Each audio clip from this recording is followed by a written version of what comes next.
Hello and welcome to the Addicts Anonymous podcast. I'm your host, Jim R. Today's episode 178, and we're going to be interviewing Foster.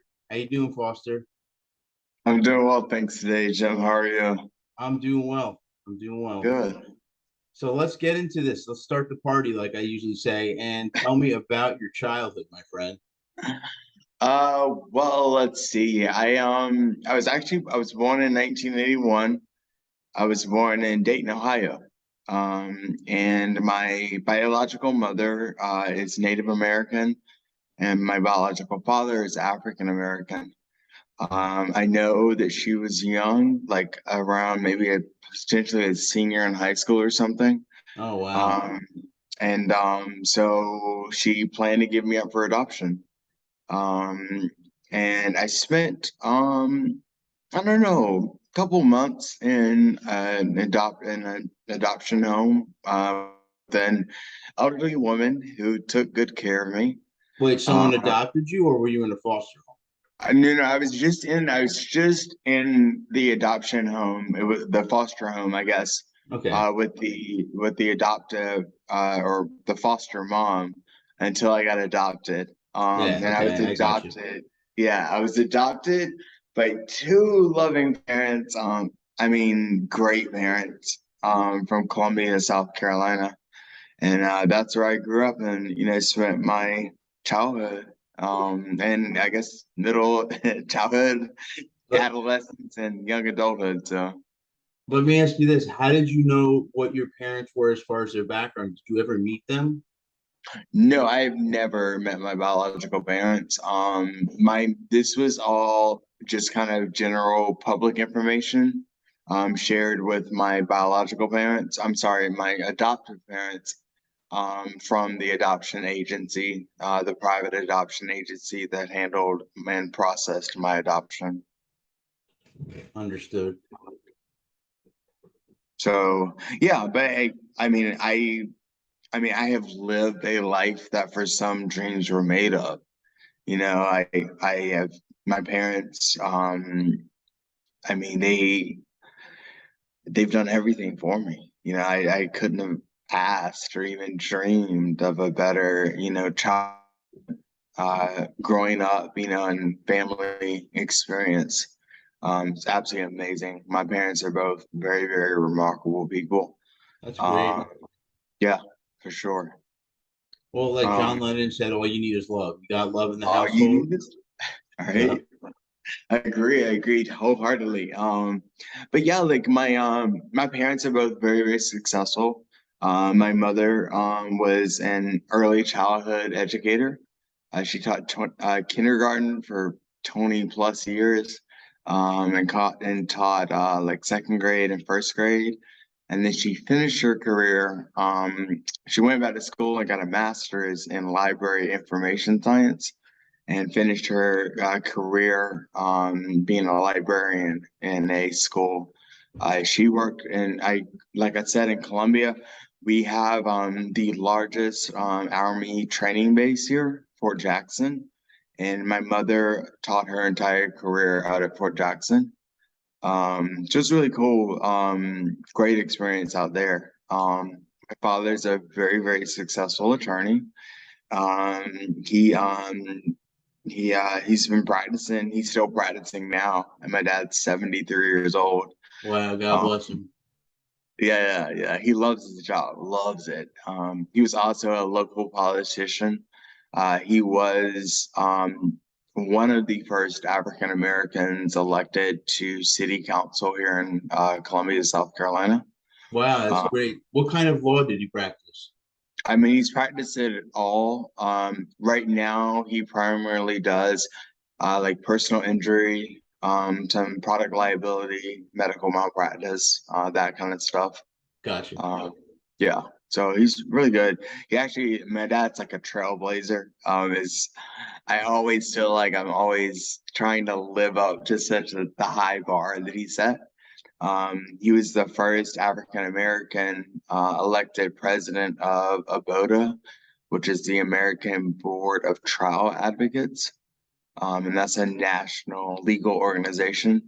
Then they've done some pretty good things, as far as in progressing, promoting, and, really kind of instilling, the values of, really successful trial advocates in the country. So a big honor for him.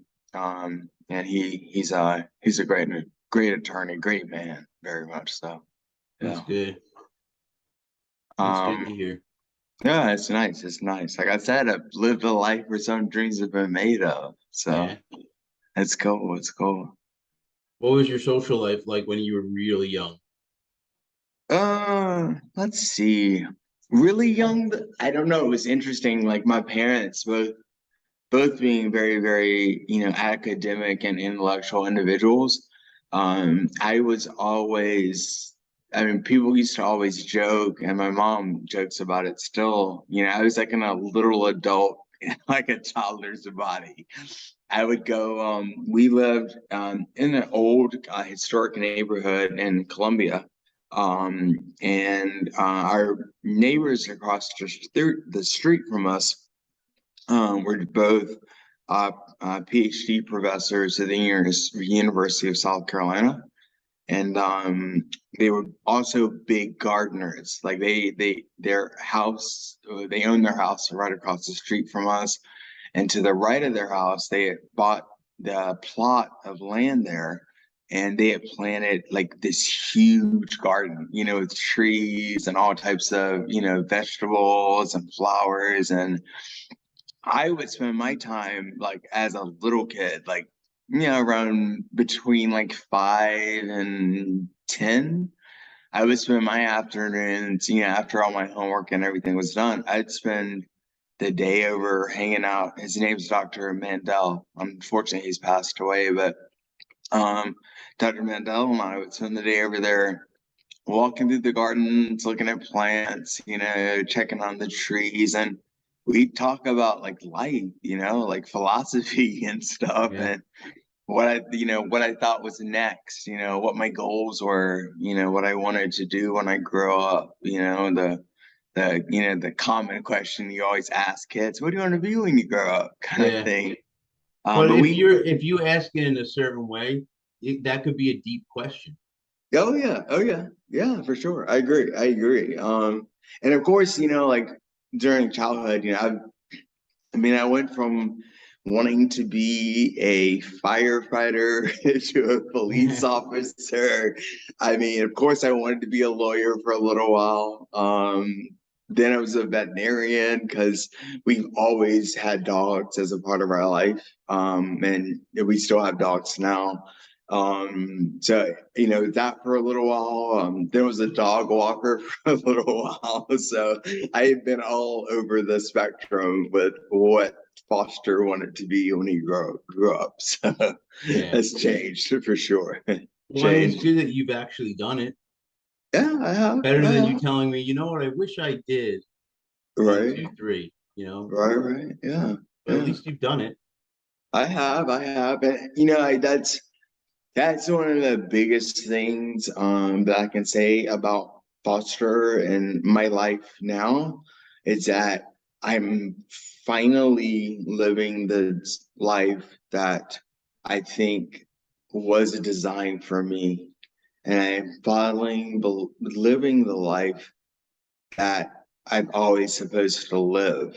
I have everything in my life that I need.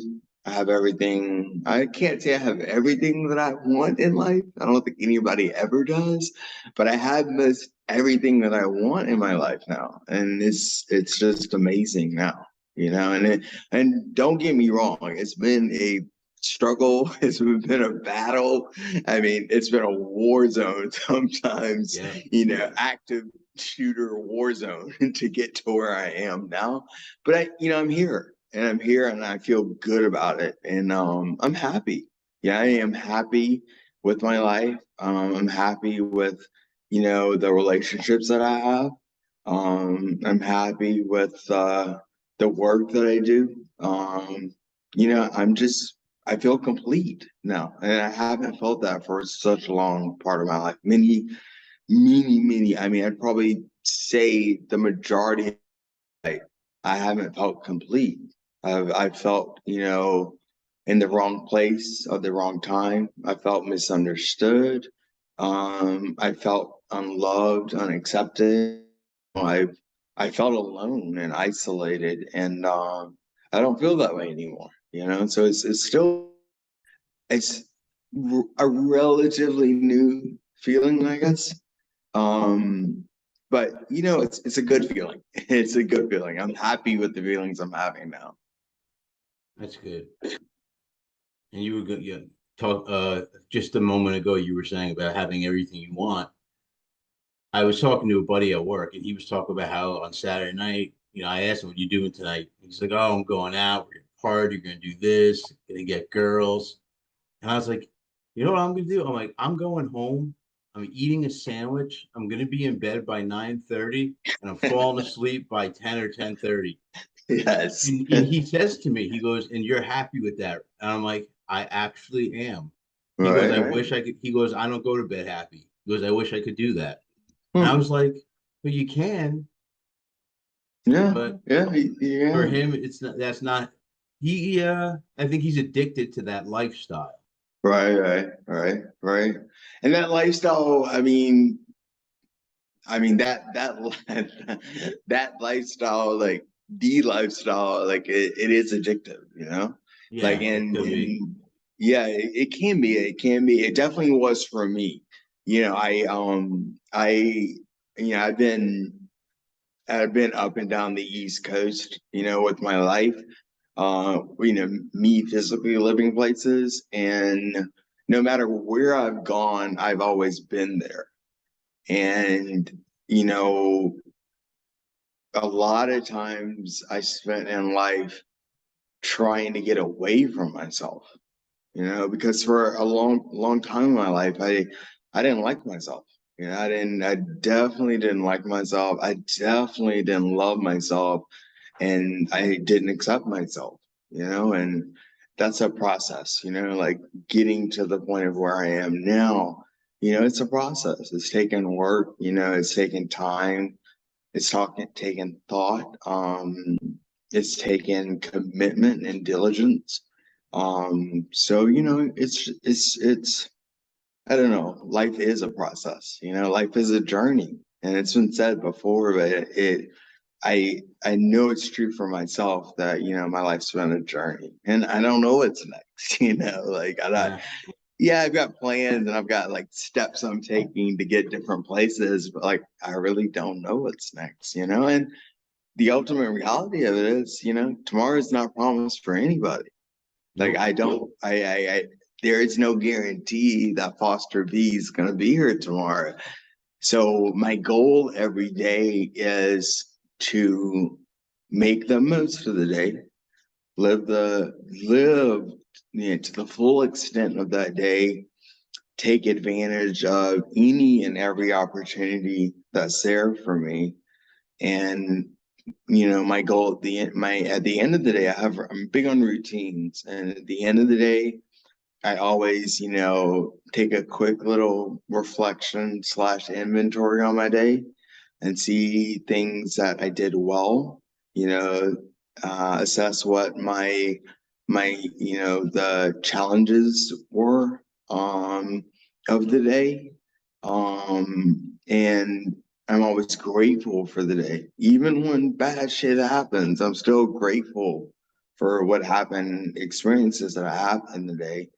And when I start in the morning, and my morning starts the same every morning, I always wake up and I have my little morning like hygiene routine where I like brush my teeth, like shower, wash my face, shave most of the days. But at the end of it all, I look in the mirror and my goal for the day is foster, be a better foster today than you were yesterday. Yep. And that keeps my day oriented, on the right path, on a good path. And it keeps my day open. It keeps my day flexible, and it keeps my day, like connected and invigorating and ultimately fun, exciting. Yeah, absolutely. So when did drug abuse first take hold for you? Well, let's see. I first started my first use of any substances um was, I don't know, maybe somewhere between 13 and 15. And the first, excuse me, substance I ever had was Boone's Farm Strawberry Hill. And I feel like a lot of people start on Boone's Farm Strawberry Hill. At least they did back in the What is day. that, liquor? No, it's like a fruity wine, Like you a know, fruity wine? fruity wine. Yes, that's what it is. I remember Um, I tried buying white Zinfandel. oh, Zimbabwe. Okay, okay, okay. Is that Yeah, I wasn't really a big wine person. me Yeah, neither? yeah, I didn't really like wine. But yeah, that was my first introduction to any substance. But around the age of 15 or 16, I started using heroin. And I was an IV heroin user for about 4.5 years. But Um, let's go back a moment. Who okay. introduced you to it? Um, I met some people online and went over to hang out with them. And So I was in you the never met them before? You meet them online and then you went to their house? yeah, yeah, yeah. Crazy. Yeah, I know, man. I know. But yeah, I met some people online and I went over to their house and like there were, I don't know, maybe 4 or 5 people there. And we were hanging out and there was like a den and then two bedrooms and a bathroom. And I don't know, about every like 20, 25 minutes, like they would leave or leave in pairs from the little den area and go back into one of the bedrooms. And they'd be back for a little while and then they come back out. And like I was like, yeah, I just was just kind of hanging out there, hanging out around and everything. And then finally I was like, all right, I know something's going on back there. I'm going to figure out what the hell is going on in this back room. And I went back in there and they had syringes and spoons and I I'd never seen heroin or anything really before. And they I was like, well, hell, I'm down. Let's try it out. I'm also a type 1 insulin dependent type 1 diabetic. I was diagnosed when I was 12 years old. So I always had Foster's little pack. I always carried backpacks, fanny packs, like little go bags with me, and those have followed me throughout my entire life. I still have one now that I carry with me. But the purpose of that bag has changed many times over the year. At least the contents in the bag have. But anyhow, I had my little go pack, Foster pack, and I had clean syringes in them. And so I went back there, and yeah, they showed me how to do, prepare the heroin in the spoon and the water and little Q-tips, and I was like, well, let's do it, and I did it. And this was on a Friday, so I injected heroin on Friday. Went back over there on Saturday evening, did the same thing, and then again on Sunday. And by Monday, I was hooked. Like What there was, was when your first time doing it? What did it feel like? wow, I've been asked this question before, and if you can imagine and remember the first time you ever had an orgasm, like that feeling raised exponentially. Like Wow. that's how I describe it. Like that, I mean, it's the best feeling in the world. And there was nothing I had experienced, by that age that felt any better than that. I mean, totally consuming, mind rocking, like earth shattering, like that's what it was. So mm, yeah, like yeah, yeah, that's how it was. That's I how it made you was. think, making you think, right? Yeah, yeah. So How was your social life like in school and stuff like that? Um, I was I was pretty social. I went to two different high schools. But I went to a private school for middle school. A school called Heathwood Hall. It's an Episcopal school. And I left Heathwood Hall after eighth grade and started public school here in Columbia. I was at Dreher High School for my first 3 years, and then transferred my summer before my senior year to AC Flora High School, which is where I actually graduated. Why were you Um, transferred? I mean, I just wanted something new. I was So that was bored. your choice? Yeah, it was my choice. Yeah, it was definitely my choice. I mean, and it shocked the hell out of my mom because my mom was like, "What are you thinking? What are you doing?" Like, "What happened? What Yeah. happened?"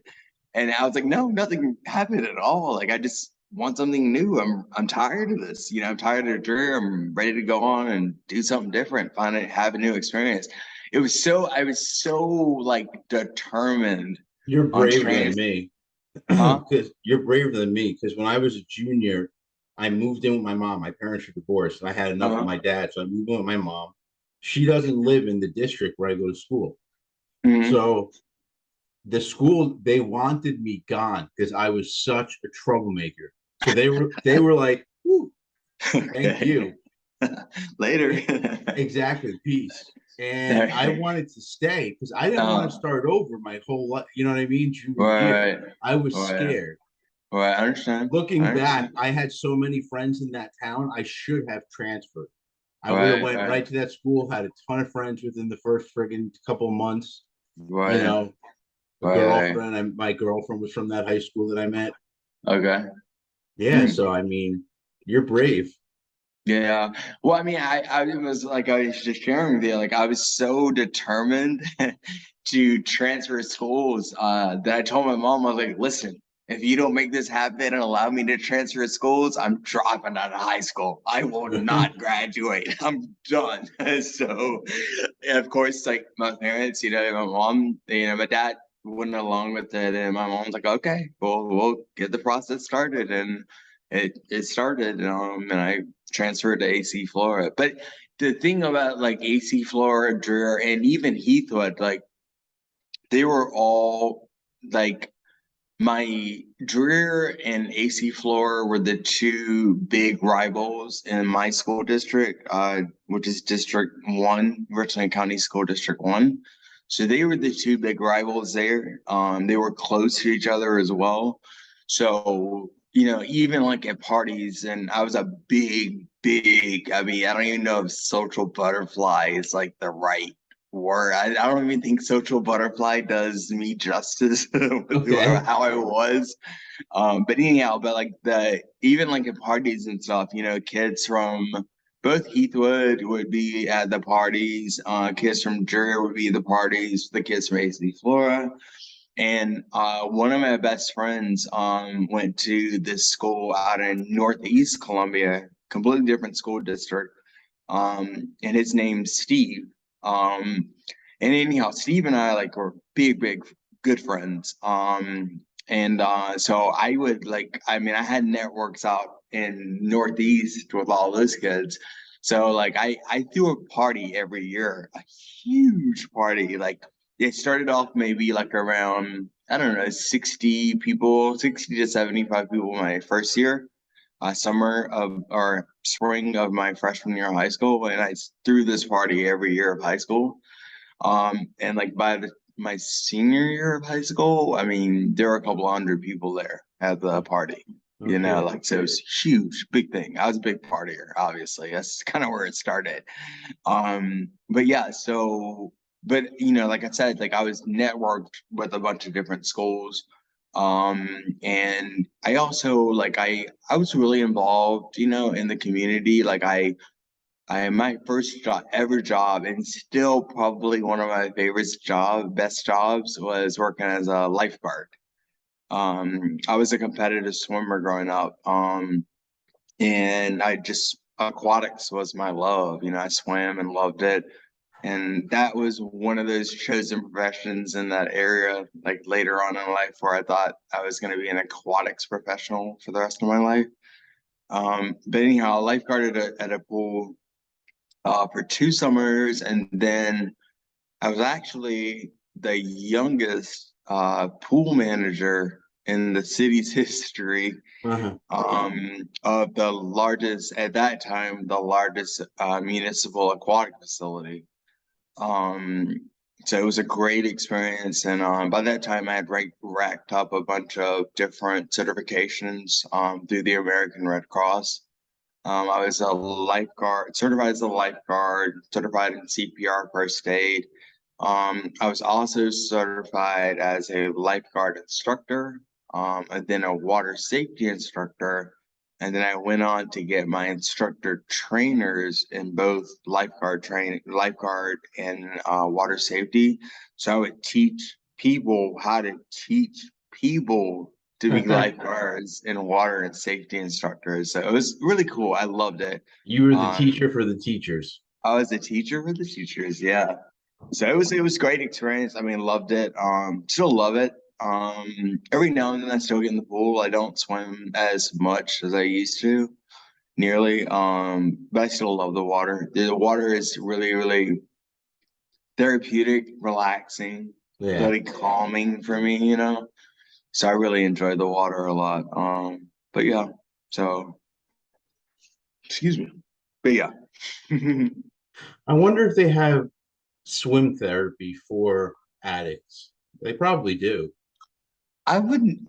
That's interesting. I've never heard of it before, but I mean, I would imagine that. I mean, they have therapy for all other types of therapy, you know, for addicts and other Yeah. people and stuff. So I would wonder. That's interesting. And if they don't, anyone listening that's a therapist or something, think about it. If Right, for sure. anyone's I listening, agree. anyone that's in the healthcare professional field, Right. for mental health care. Yeah. That'd be a good avenue to explore. I agree. Yeah. Hmm. So so what was your main drug of choice? It depends on what time you're asking me. Okay, so Like, you. it depends on what time of life we're referring to here. So heroin was what, the first or second drug you ever used? The first. Yeah, well, I guess alcohol was the first. And then you went And right to heroin. then I went to heroin, yeah. And then marijuana was in there, incorporated in around that time period too. Because like early, you know, like I don't know, I think it was the summer before eighth grade. Um, where I can't remember where. Oh yeah, it was. I do remember. Summer before eighth grade. Me and my best friend, Quasi, we took a train from Columbia to Montreal, Canada, to visit some of his family up there. And he had this older cousin. She was probably in her, I don't know, early 20s, mid 20s at the time. And like we smoked a joint there, and we were visiting her and at her condo apartment in Montreal, and we smoked a joint marijuana. And so I guess marijuana was the first, really. And anyhow, and I was just an amazing, like kind of psycho, like trippy, like completely like psychoactive experience for me. I mean, it was just amazing.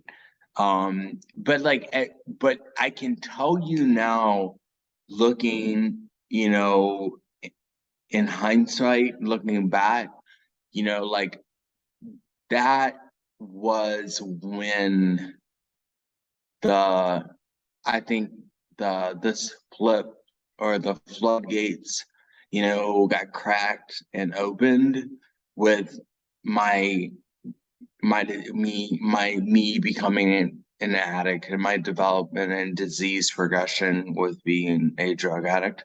Why do you Um, think it happened then? hmm.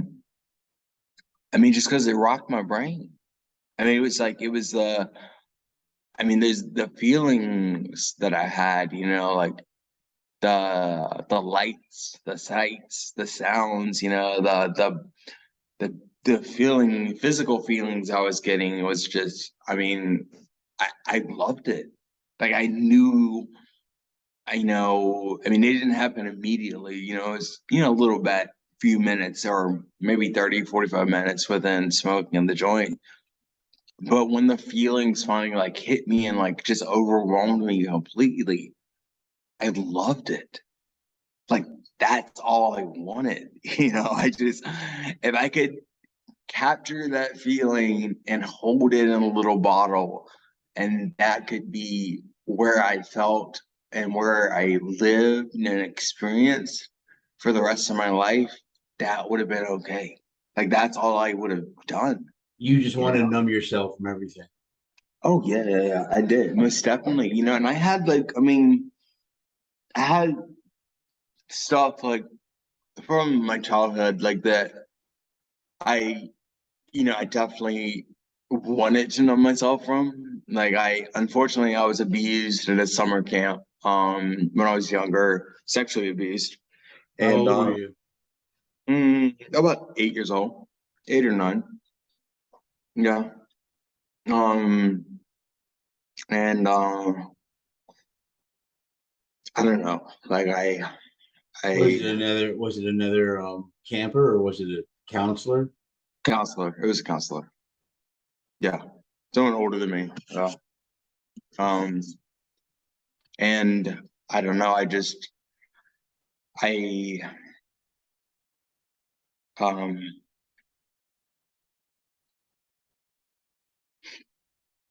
yeah, I you know, I didn't want to feel that, you know. I didn't want to like I didn't want to think about that. I didn't want to have those like really, really painful and like just uncomfortable and just scary, overwhelmingly scary, you know, like fear consumed feelings.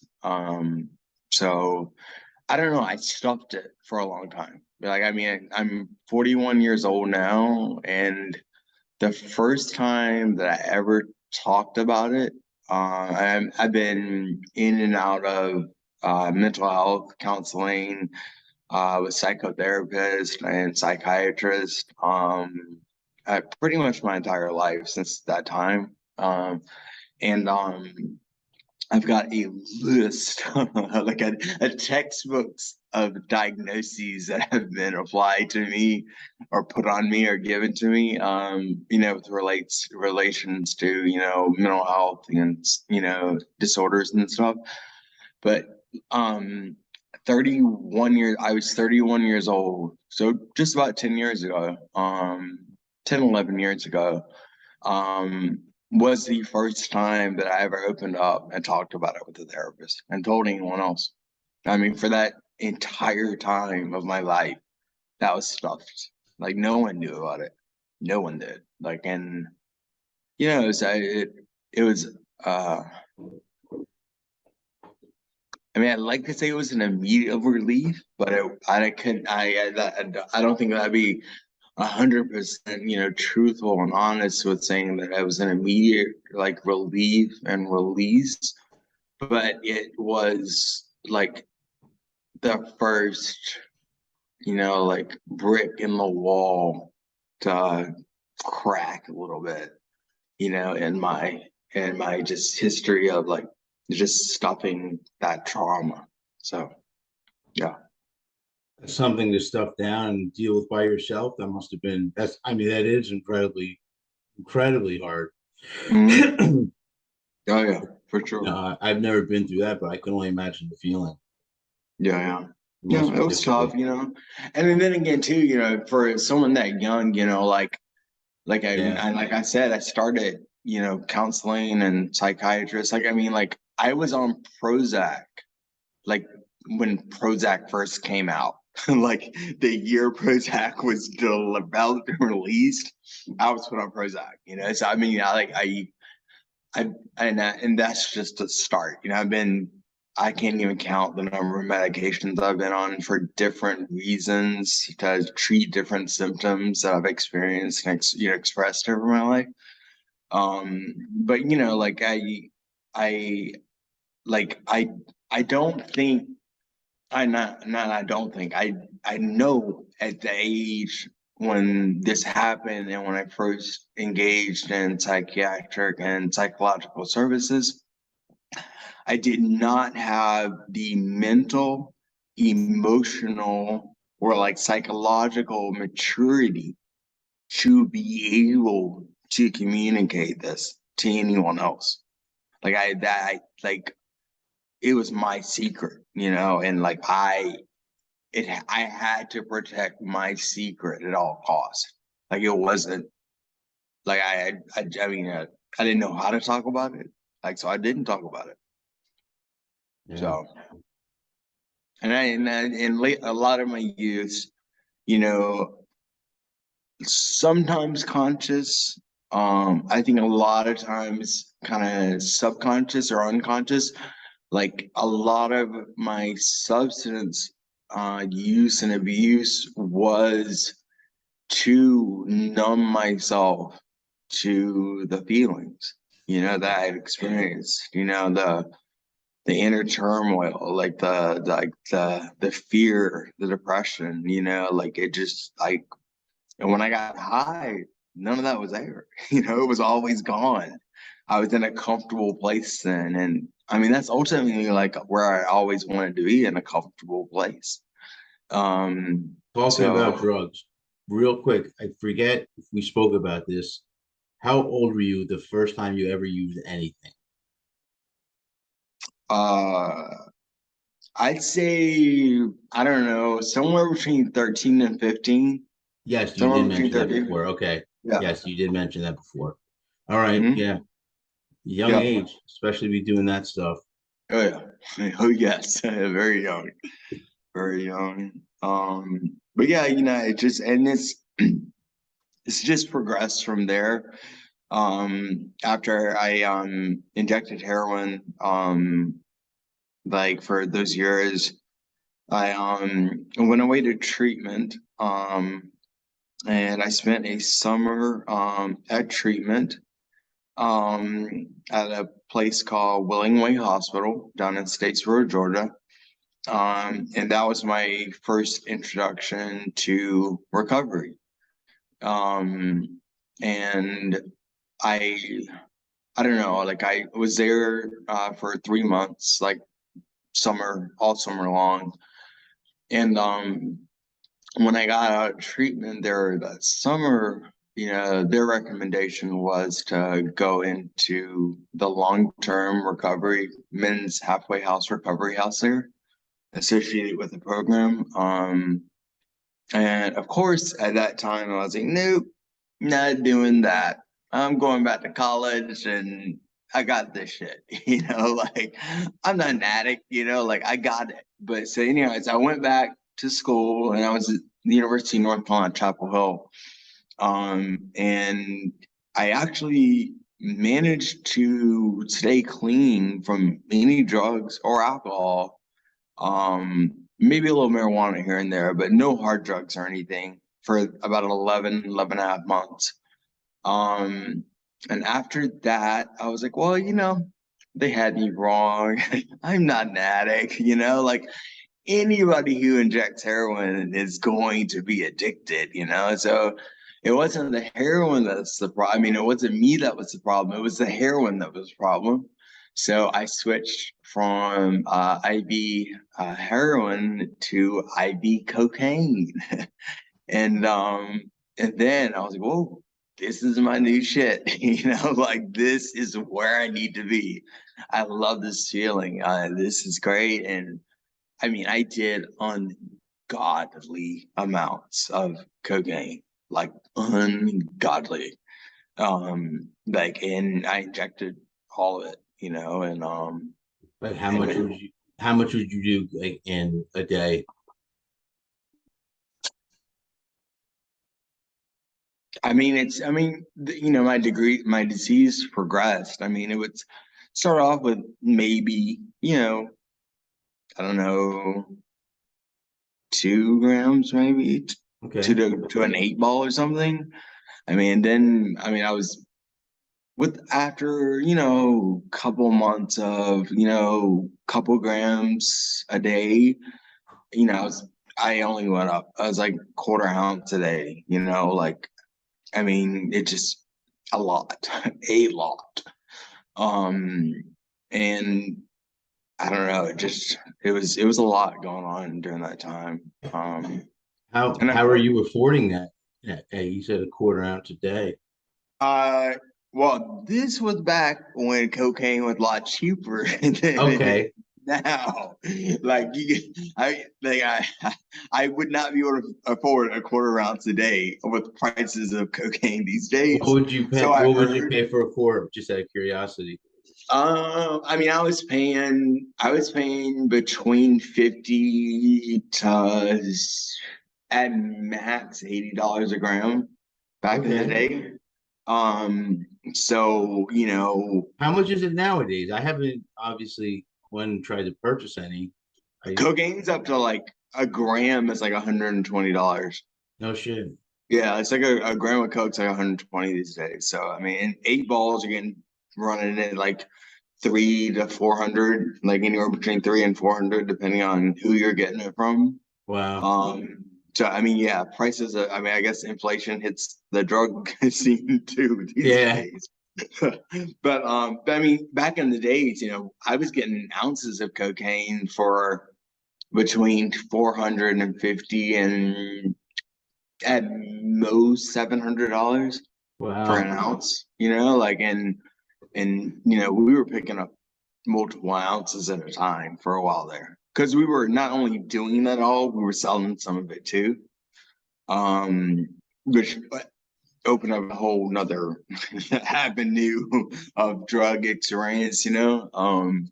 So yeah, so that is a part of my story as well there. But I shot cocaine for I don't know, off and on for maybe 3 or 4 years. Okay. And the only way I could get off the needle was to pick up the pipe. And I started smoking crack. And I smoked crack for the next, I don't know, I don't know, 10, 12, 13 years, Isn't maybe. it amazing how our brain says, "Oh, I'm going to stop doing this, and I'll do that instead because it's not as bad." And then, Right. Right. and it's like, come on, give me a break. We know Right. it's just as bad. All We right. just bullshit ourselves. Of course, of course. And that's exactly what it was during that time for me on. Like I have been my biggest asset as well as being my biggest liability at the same time. Like there's two sides to every coin, and only depends on what side of the coin you're looking at. Hmm. And I've spent a lot of my time of my life, especially in my active youth life, looking at the the liability side of my life. So my experience. So it's I don't know, like life is a journey, recovery is definitely a journey as well.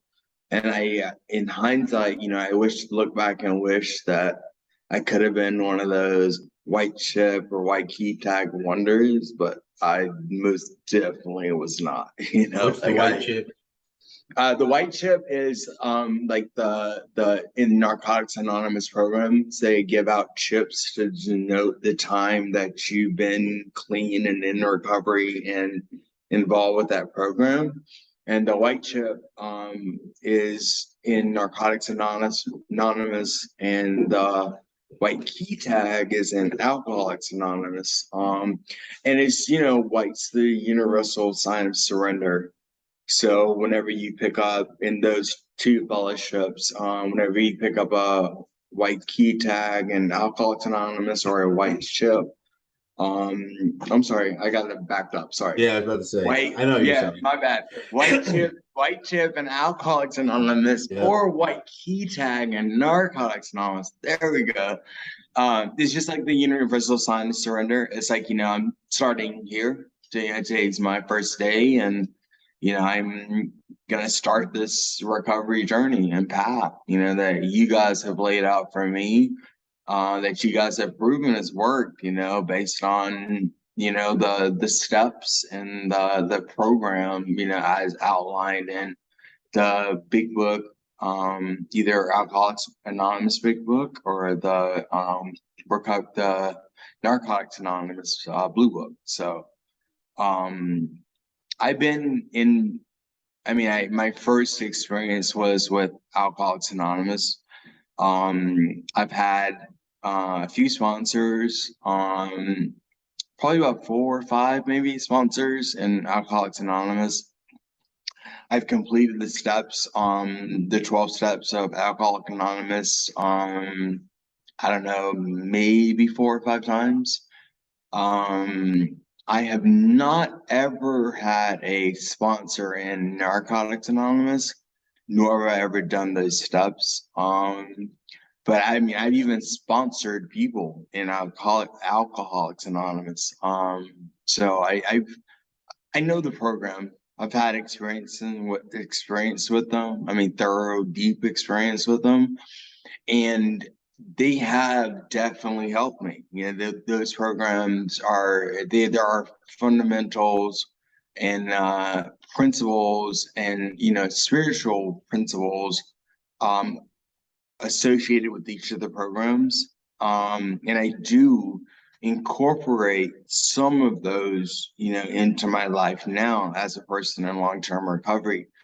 But I am a firm believer in multiple pathways to recovery.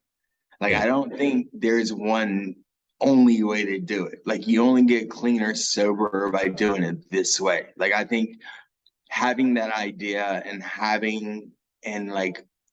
perpetuating and reinforcing that idea, like it does such a disservice to I mean, me. everyone's recovery is different. Exactly. I agree wholeheartedly. It totally is.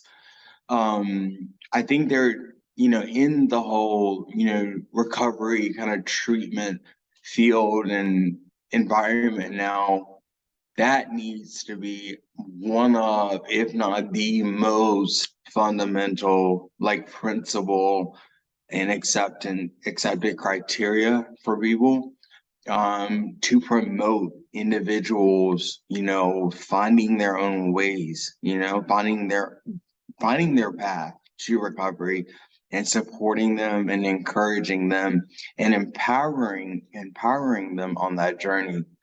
I that is my there. Um, and I have the privilege now of working in the field. I'm a certified peer support specialist, working with a company called U-Turn Health. And my company, U-Turn Health, we're like the pioneers of telehealth behavioral services to people all across the country. And we that is one of our beliefs there, that we believe there are multiple pathways to recovery. And our mission as a company is to provide the most caring, supportive, empathetic, connected, and supportive and empowering, services to any of the clients that we serve across the country, even in the world, really, because we've got some clients that we serve overseas. So Sounds like you're that. passionate about your work. Oh yeah, for sure.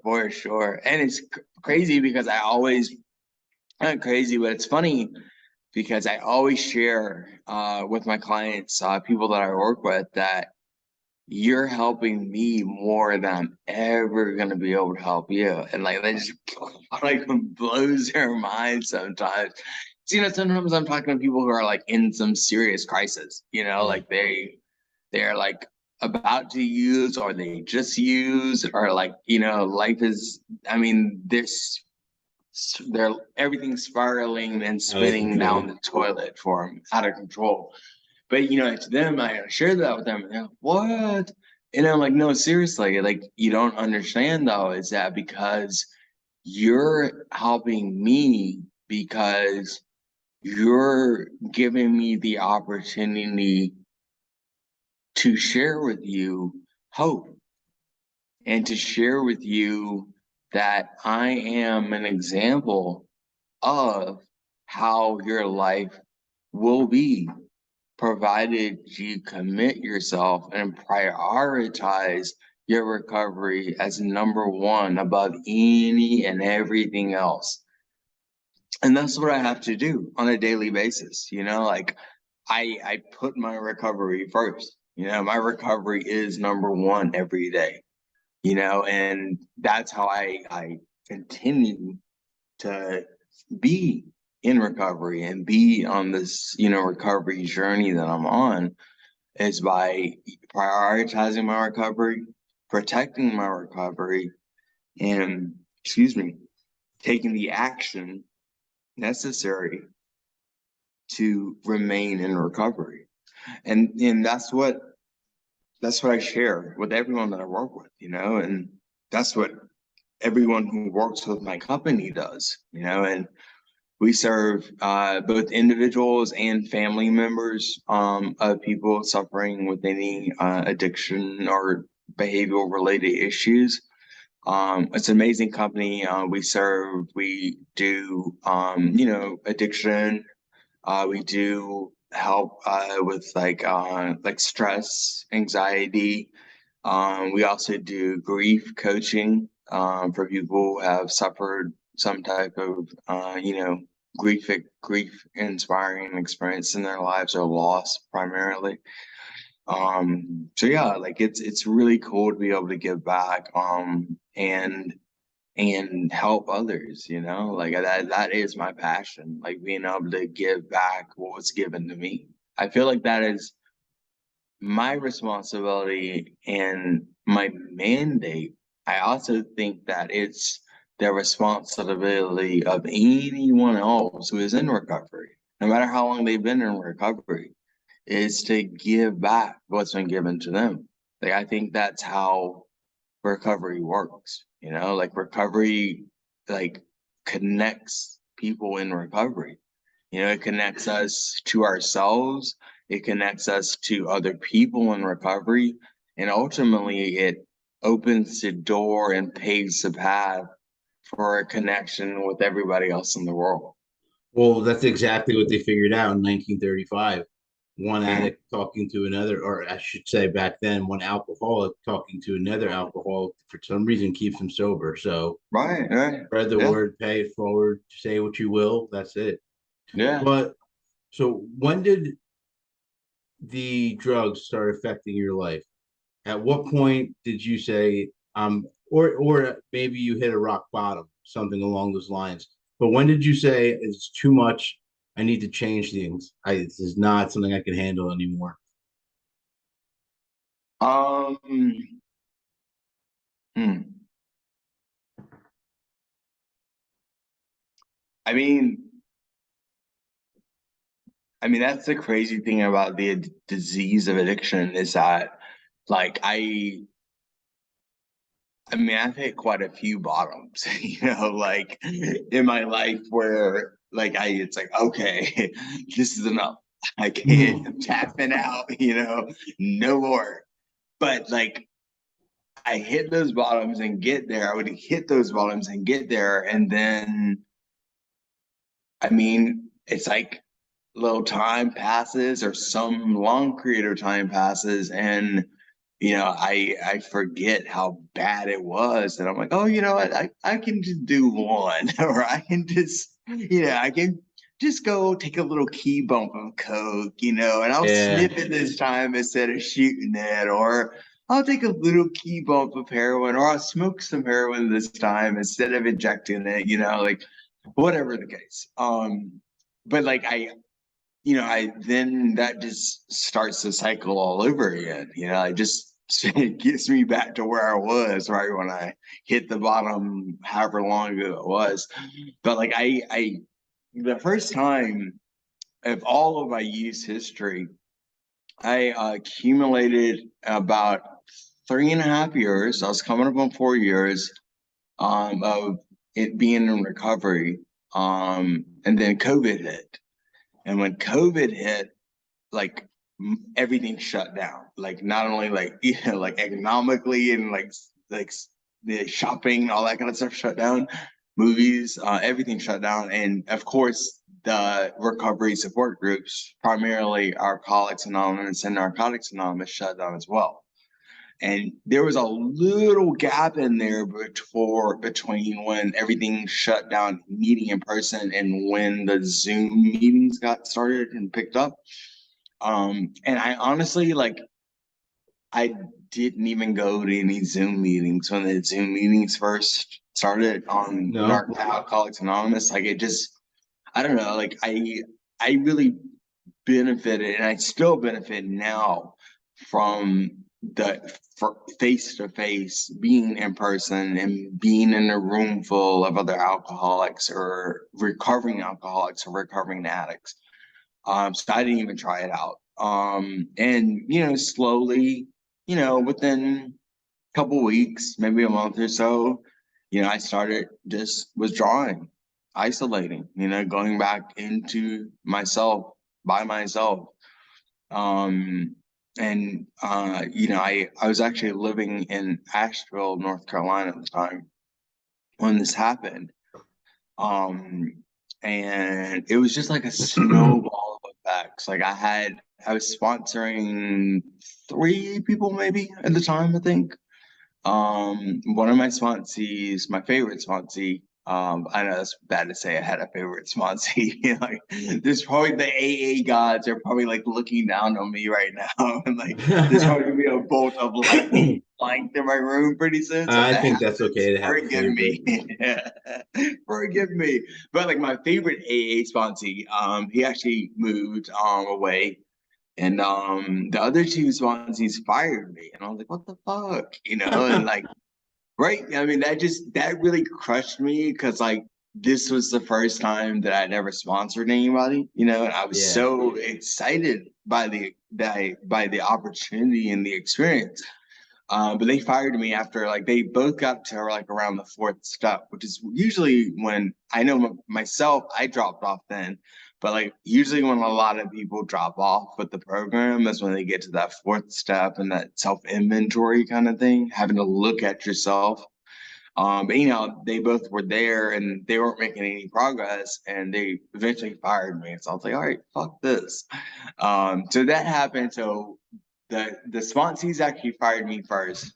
Then COVID happened, and I don't know, it was just like that was like the snowball at the top of the hill, the very small snowball at the top of the hill, and that fucker just started to roll downhill, and Yeah. like gain size, gain strength, gain speed, and like I maybe a month or two after COVID hit, I returned to smoking crack cocaine, and I tried to manage it. I tried my best to manage it, like, but you can't. Once an There is addict, no. always an addict. There's Yeah, no there is man. no managing crack. Right, right. Not at all.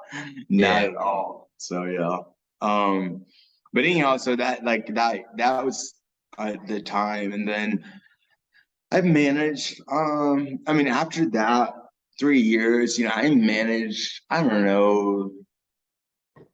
I can't remember. I was up to maybe somewhere between 9 months and a year, and I'd had like 1 to 3 months off and spread out sporadically in between that time. But I was up to about 9 months, and I really don't remember what like sparked the fire for me to start the burning, of the phosphorus forest again. But something happened, and I started using it. and I'm a big journaler. I've always kept journals my entire life. And one of the things, I mean, I've got quite a few journals that I've written over the years, but I I was journaling. I would journal every day, even in active use. That was one thing I was disciplined about, was journaling. And I've been about a month really. A month is when I really like committed myself, was like, this is the end. You've had enough. Because I really was, at that point in time, I had enough, like I had lost enough. I lost a job, because I was stealing money to support my habit. Like I had wrecked my car because I was under the influence while I was driving, and like ran off the road and damaged my car pretty bad. I mean, I was starting to lose stuff, like that's just two little things that I lost. Um, I guess not really little to lose a job, but it was the job I didn't like. It was retail. I don't know if I'm just like rationalizing it now, but I didn't really like the job anyways, but it was a job. It paid well and I liked Yep. it. I know, I guess I don't know. I don't really, jury's still out on whether I liked it or didn't like it. But anyhow, I lost a job, I lost my car, like um I had a very, very nice place in Asheville, a house that I was renting, 2 bedroom, 1 bath house. Huge fenced in backyard. Because let's see, I had 2 or 3 dogs at the time, I think. I can't remember how many. It was between 2 and 3 dogs. Um, and that's one thing I always prided myself on, was that no matter how fucked up I got, like I got, like fortunately my parents were paying for my bills and my rent and everything, so I didn't have that to worry about. But like no matter what, I had going on, I always made sure my dogs ate food every night. Like I Yep. am still proud of that today. Like I took better care of my dogs than I did myself. I'm in the same exact boat, except I had cats. Mhm. I live alone, so it would be very hard for me to have a dog because I work such long hours. Right, Like right. 3 days a week, I work 11 hours. The Wow. dog, yeah, he would need to Yeah. be taken out. Yeah. Yeah.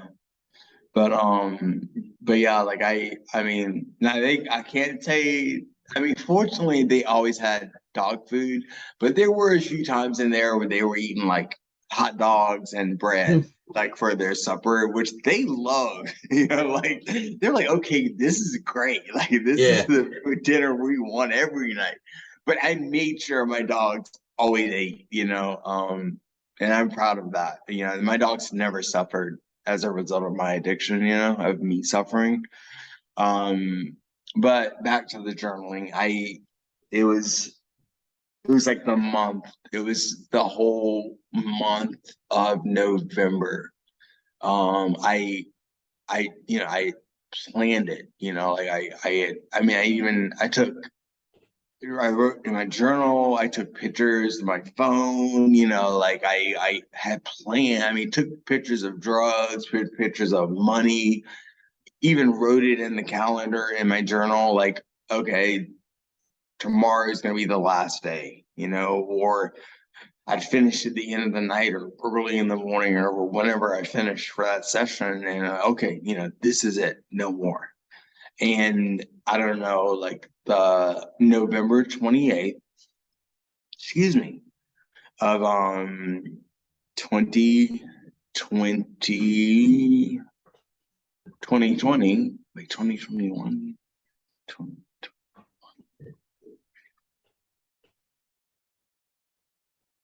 I'm losing my dates here. huh. 2020, yeah, because November,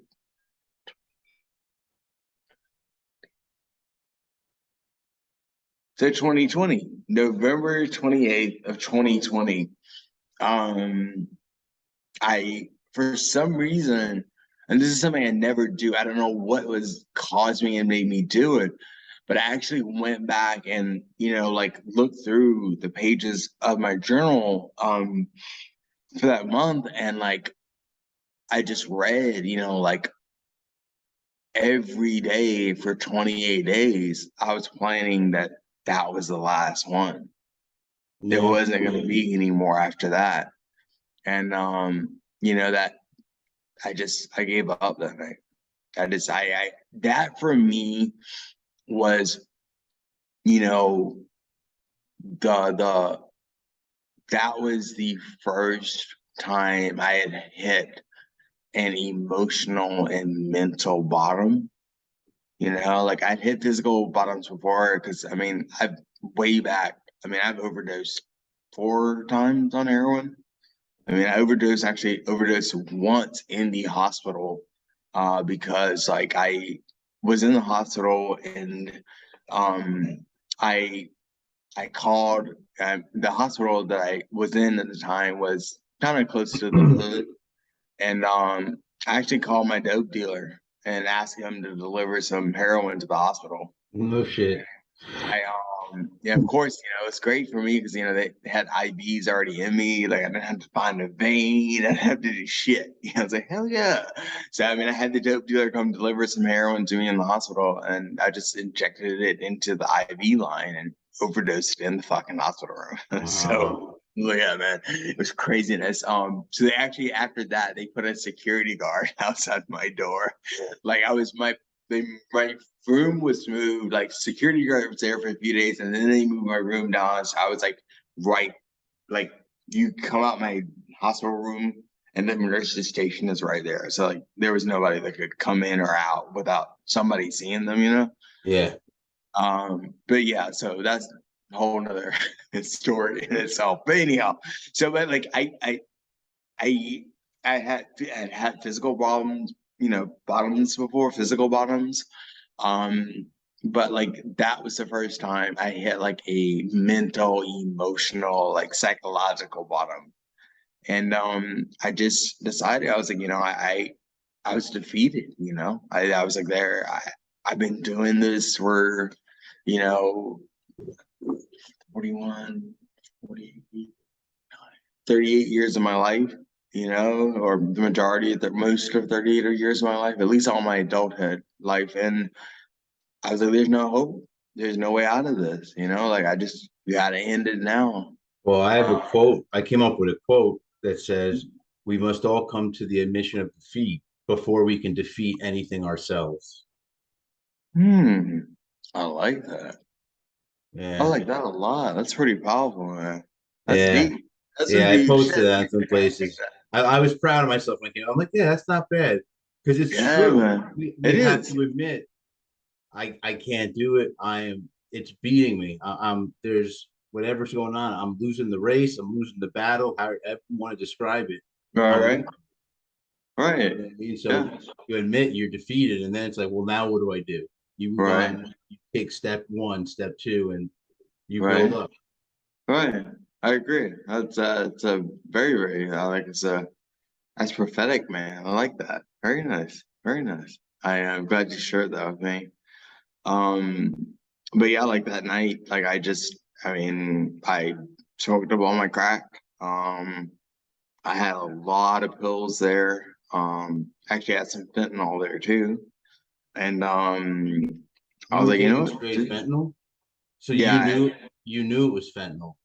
Oh yeah, I did. Yes, I knew. That's I knew. crazy, bro. That's I crazy.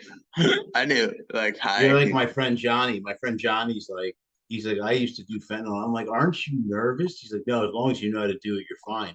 But I'm like, dude, it's called an accidental overdose. It right. means that person thought they knew what they They were knew how to doing. do it. Right. They obviously didn't know what they were doing. They're no longer with us. Right. Right.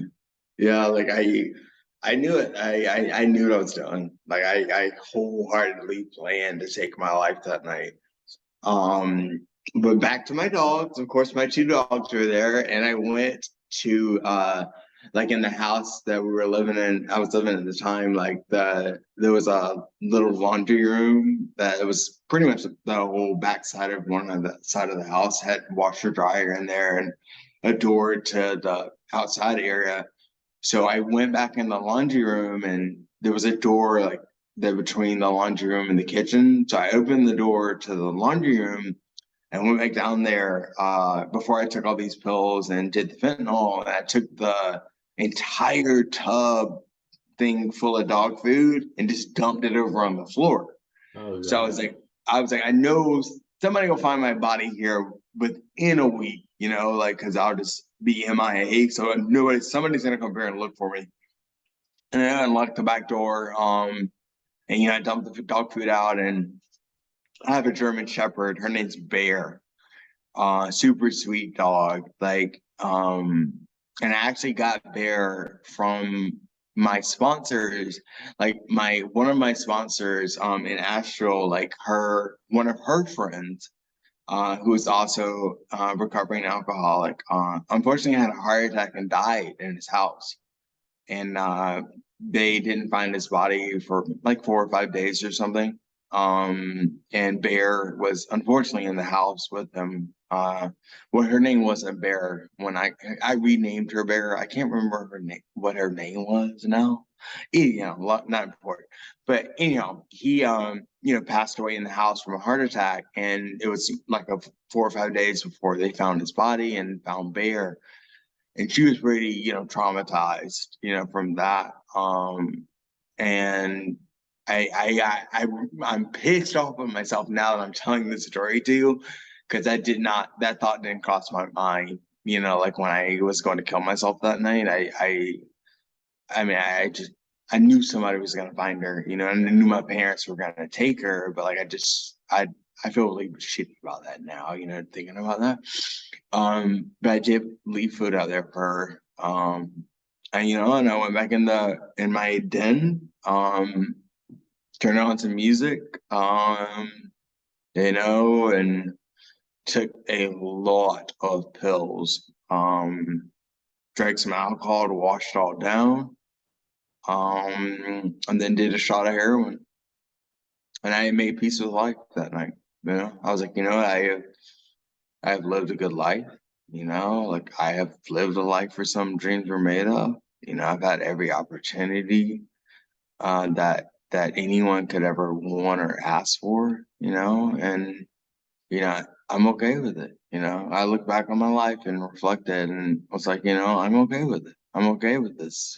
Being my last day here. I'm ready for what's next. And I still, I mean, that I still, the true thing about it is that nobody knows what's next after we Yeah. physically die here. Nobody does. There's a lot of these people that have theories and philosophies, even religions about it, and all that kind of stuff. I don't know what's next. Like I have different beliefs about what happens after you physically die here. But I am 100% convinced that this isn't it. Like this is not all. Like this isn't it. And even then, and even still now, like if for some reason I were to die tonight, or hell, die after we finish this podcast, like I'd be okay with it, but I'd be so excited about what's next because nobody knows. And I think that's so cool. Like I think that is one of the coolest things about life, knowing that you're gonna die.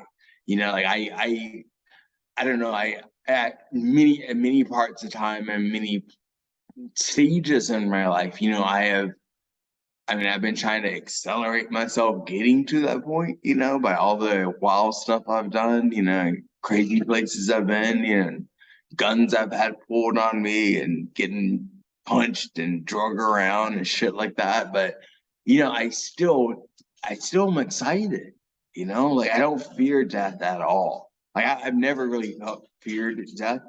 I fear, I definitely have fears and feared things, but death is definitely not one of them. Like I'm kind of excited about it. Not the point where I'm gonna go like try to get myself to that point or get myself to the crossing it. But like I'm excited about that, you know? That's Like it's not something to completely scare off. different perspective than I've ever heard. You know what I mean? It's completely so much different. It's interesting. Most people don't look forward to dying. They're not Mhm. excited about it. So I think your perspective is really interesting. Because Yeah, you're okay. right. We don't know what's next. So Wait. Why it not could, look at it with some excitement, you yeah, know? it could be something exciting. You're right. I feel you. Exactly. I feel you. Yeah, yeah, for sure. Like I just you know, I welcome it. Like when it's my time, it's my time, you know, like who knows when that's gonna be. I am actively living my best life and living, you know, the healthiest, happiest, safest, and most connected life that I can live, which is something I can't say I've done forever.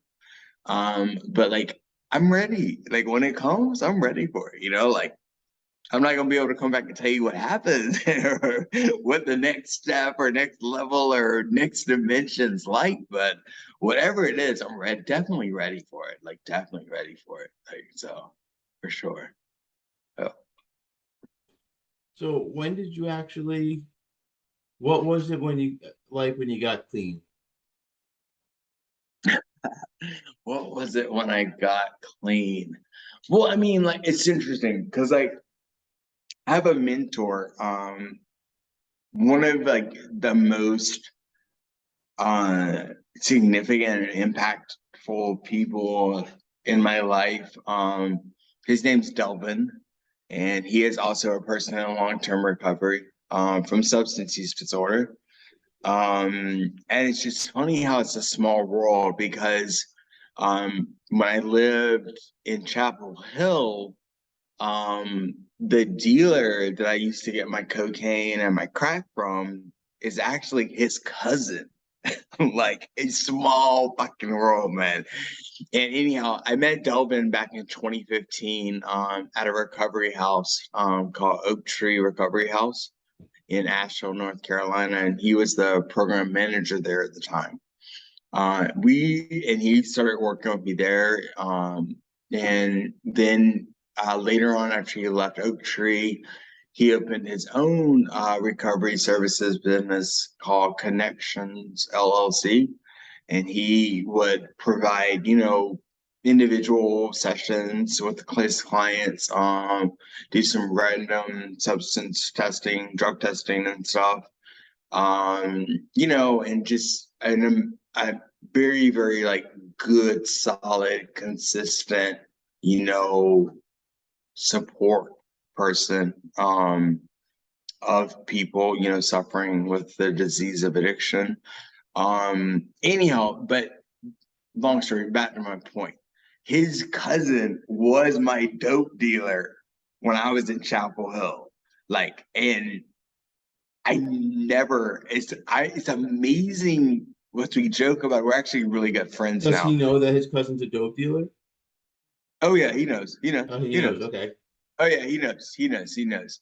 His cousin, I last I heard, his cousin has been like incarcerated, some drug stuff, but he was like the man of the whole area there. You know, he was running all kinds of drugs. You name it, you could get it from him. But anyhow, Delvin was actually like he actually sold drugs from his cousin some, like back in the day and when he was actively using and stuff like that. But we had the same drug of choice or primary use substance. I guess that's the professional way to say it now. But anyhow, but it's just funny because like we were there during the same time. Like I was up in Chapel Hill during the time going buying drugs from his cousin when he was there, and we just never crossed paths. Yeah. Never.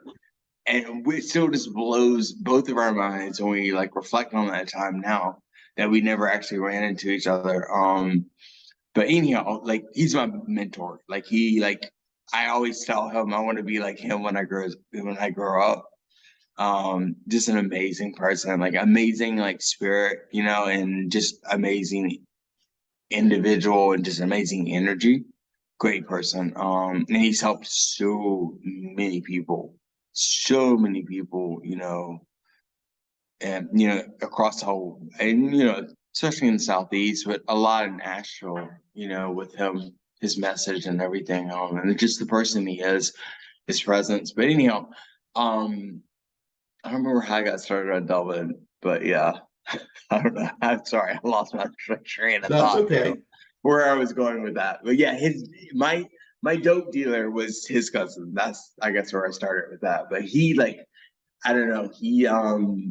Delvin is like, he's still a part of my life now, together in, like, today, to this day. And he I mean, he's like the model of what a person in recovery should be, you know? Yeah. But yeah, I mean, he's human. Obviously, he's human like we all are, So he has his good days and his bad days. He has his strengths and his weaknesses, but he is consistently a person that is able to take an honest look in the mirror and look at himself and be aware of who he is, what he's feeling, what he's thinking, and what he needs help with, and the impact that he has on other people's lives. And that's just amazing to me. Like that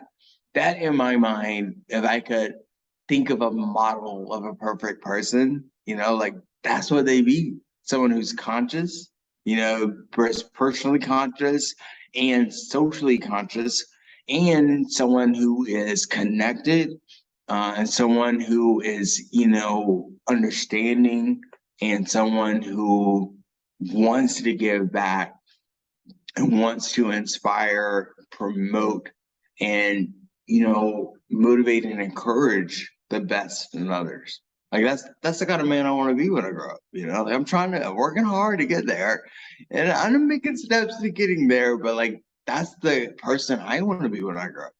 A person who's able to do all of those things, and he does it masterfully. And he's humble. Like, I mean, he's a truly good man. So yeah. So how do you stay sober nowadays? Um,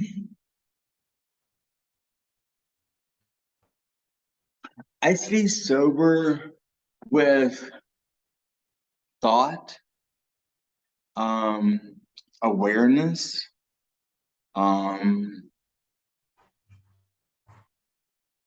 connection, um,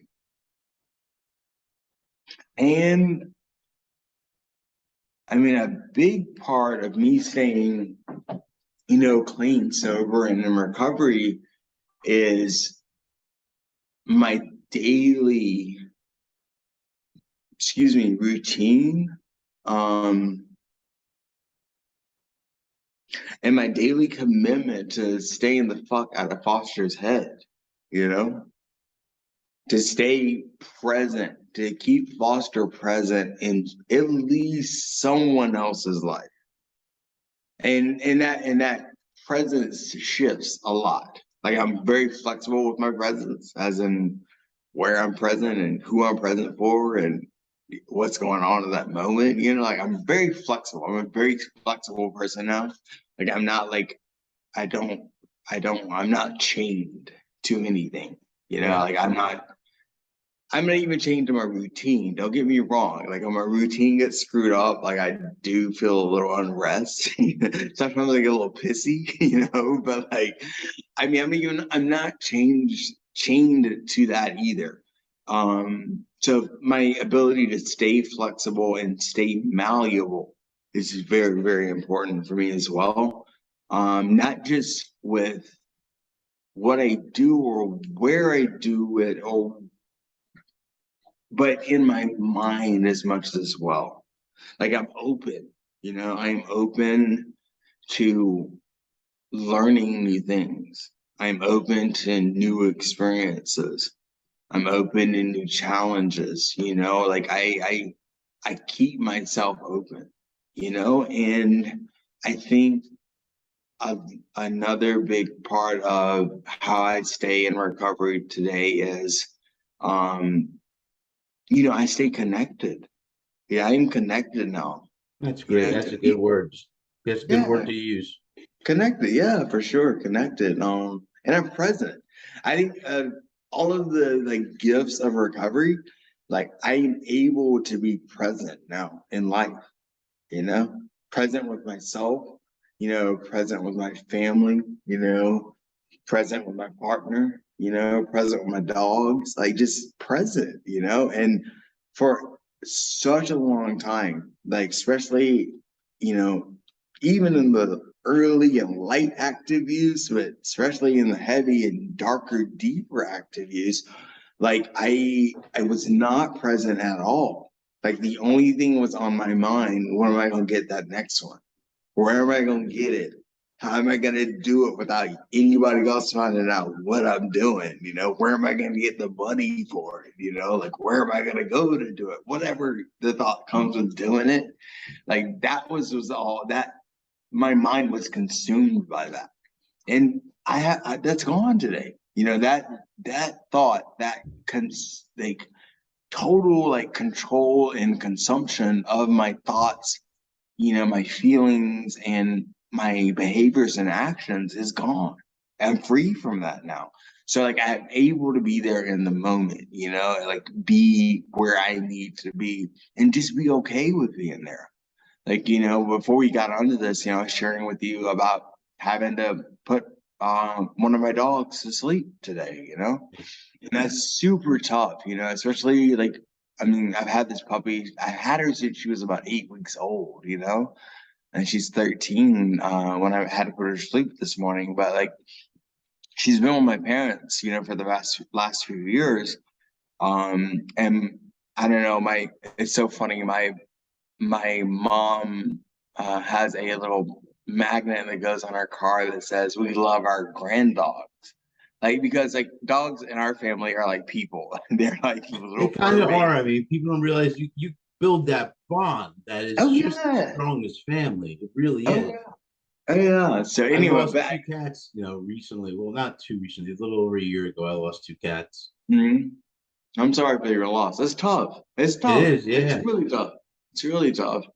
But like I was able to be here with my mom today, and my That's dad good. and my sister, like the whole family was here.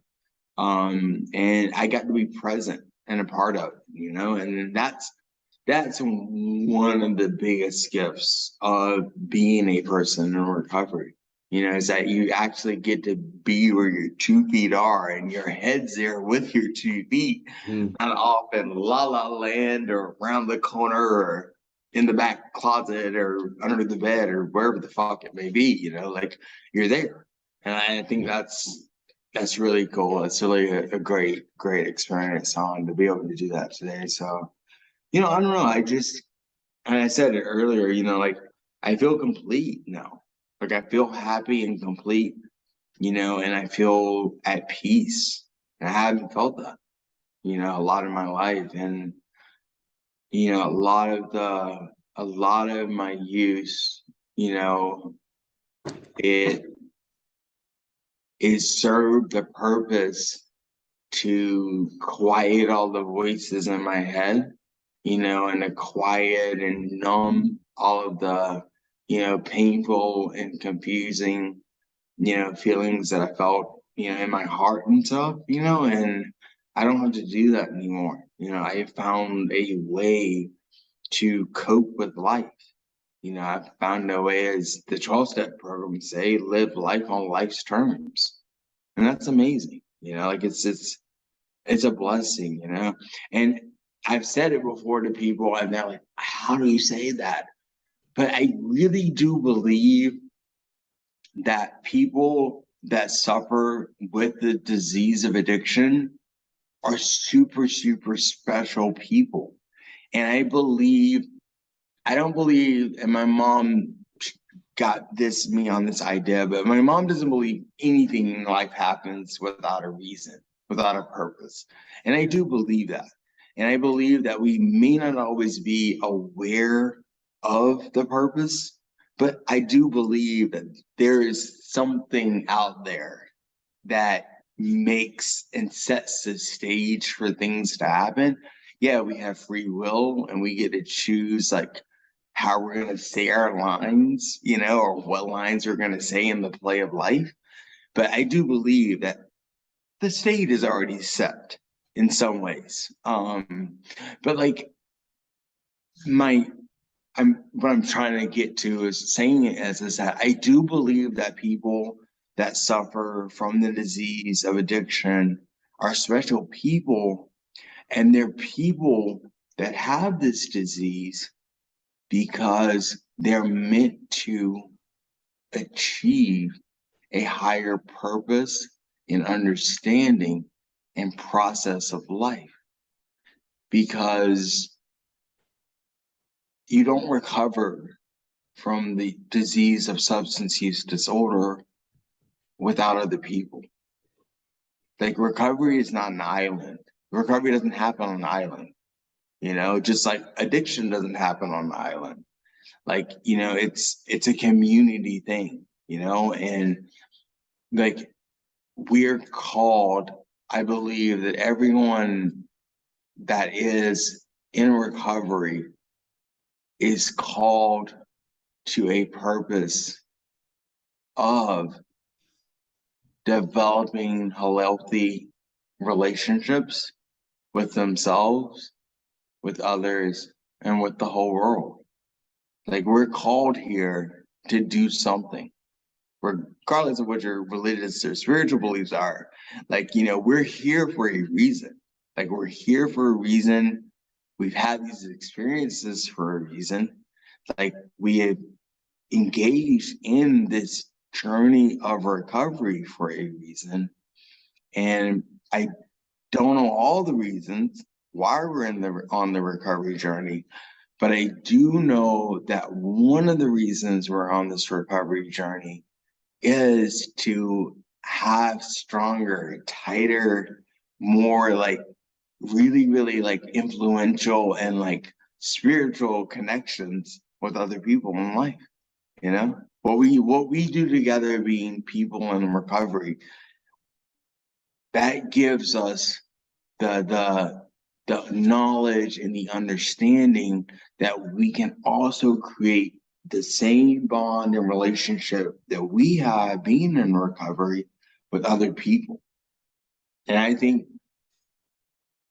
I mean, we got a whole bunch of world problems, political problems, all kinds of crazy shit going on right now. But I do firmly, wholeheartedly believe that the solution to some of these problems is going to be us having an ability, creating, developing, and maintaining, reinforcing an ability to be connected with each other on some level. Like, different levels of connection can exist out there, but like I do believe that is like that's how we're going to solve some problems in this world, and we may be the ones that started. We may be the ones to pioneer and like champion, like the path to recovery for the entire world with a whole bunch of issues that need some recovery in them, We can be the leaders. Yeah, you never know. I mean, I think Dr. Bob and Bill W., you think they thought when they were starting AA it would be what it is today? Oh no. No. I don't think they could have imagined it, no. Because Yeah, I think they were more focused on like the immediate problem right there. yeah, Like they were focused on the immediate like connection and like process of one addict or alcoholic helping another. I don't think yeah, they ever would have imagined that it would have exploded to the level that it's on now, but they did have the primary, I think the foundation and most important thing there, idea there is connection. And that's kind of what I was alluded to, and with my thought statement just there. I think the connections, our ability to have these connections, is going to be the most important pathway for not only just individuals in recovery, but for the whole world. Yeah. Yep. So again, towards the end here, this has been a great interview, first of all. I want to thank you for it. And second, Sure. do you have any advice for people watching and listening? Anything they could take home with them after hearing this podcast?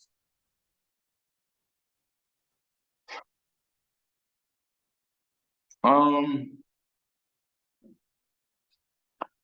I think if you're listening to this podcast, um, and you're in recovery now, you know what works for you on a daily basis. Um, to stay committed, continue to do the work on a daily basis that has gotten you to the person and the place that you are now in your life. Um, Never stop working, keep moving forward, um, and keep sharing your story, sharing your thoughts, and sharing your experience with others, um, both in people in recovery and people outside of recovery. Um, continue to be models for others who have not yet started or are behind you on this recovery path and journey. If you're someone new, and you're just getting started, or you haven't started yet, or you're just thinking about it,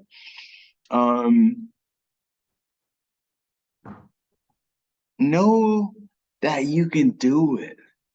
Know that there's hope. Know that tomorrow can be and will be the first day of the rest of your life. And you get to choose what that day is going to look like. You are the author of your own destiny. But know that if you are struggling, there is help out there. Like, be humble, be willing to risk a little vulnerability and be able to reach out your hand and ask for someone else to grab it. Because I guarantee you, I promise you, there's somebody else out there to grab your hand and to guide you if they need to pull you sometimes, along the path to a much better, healthier, happier, safer, and much more connected life. And I wish you hope, like I wish you hope. Like, if I can do it, you can do it too. And for anybody out there who doesn't know anything about the disease or about addiction or anything, be willing to open to learning, like, Say, I tell people read, read, read. There's mhm, so much literature out there.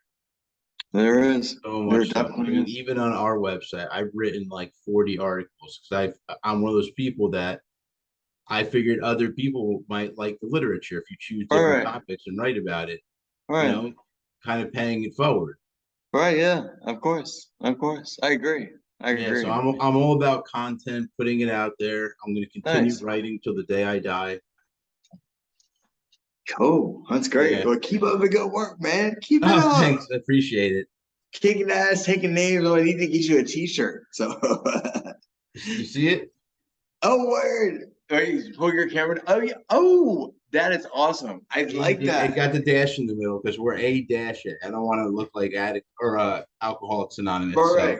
we're Oh, Addicts that is Anonymous. nice. I like Yeah, that a lot. yeah. Thanks. Word, man. That's beautiful. I like that a lot. Super great, man. Very Yeah, cool. pretty Very cool. cool. So, did you have anything you want to add before we go? Hmm. Trying things. Take a I moment, think don't. about it. Yeah, I mean, I don't think so. I feel like I feel like I've been like talking for hours here. I hope this is helpful. Like I hope this is No, what you were this is expecting to service get from work. me. This is people listen to this and they get, you Okay. know, they get it, they get what they get out of when they go to a meeting. Right, right. Okay. Okay. Cool. I don't know, man. I think I don't know. I guess I don't know. I think that I don't know. I think the most important thing for all of us in life to do is to be conscious of the people that we are, like have a knowledge and an understanding and acceptance of ourselves. And like I shared earlier in the podcast, my daily, goal to myself and commitment to myself every morning is to be a better foster today than the foster you were yesterday. So I think if I could sum it all up with everybody else, like look at yourselves, people. Like take an honest look and assessment, inventory of yourselves. And every day try to be a better person, a better individual, be a better mother, be a better father, be a better brother, be a better sister, be a better grandbrother or grandfather, cousin, aunt, the list goes on. But be a better person today than you were yesterday. Commit yourselves to ongoing and continued learning and acceptance and excitement in life and new experiences. So yeah, sum it up there. That summed it up, Dan. That summed it up real nice. I appreciate you coming on the podcast today. Thank you for having me. I really appreciate this opportunity, man. It's been great. Thank you. Yeah, it's been a pleasure. So do me a favor and sit tight. And for everybody watching and listening, if you like what you saw and heard, go below and give us a like. Also, subscribe to see when we upload new videos. You can also check us out on Tumblr, Twitter, Reddit, Facebook, Instagram, and TikTok. Also, check out our website at www.addicts-anonymous.com. There you'll find plenty of free resources. And as I mentioned before, we have a ton of articles there for free. We also have uh, a book coming out. That's what I was going to mention. That we have a book coming out in the next 2 months or so. I'm kind of taking my time, making sure I edit it perfectly, but it will be available on Barnes and Nobles and Amazon, all the different platforms. I'll get you more information from my publisher about that. And that's all I have for today. So I hope you enjoyed what you heard and saw. Until next time.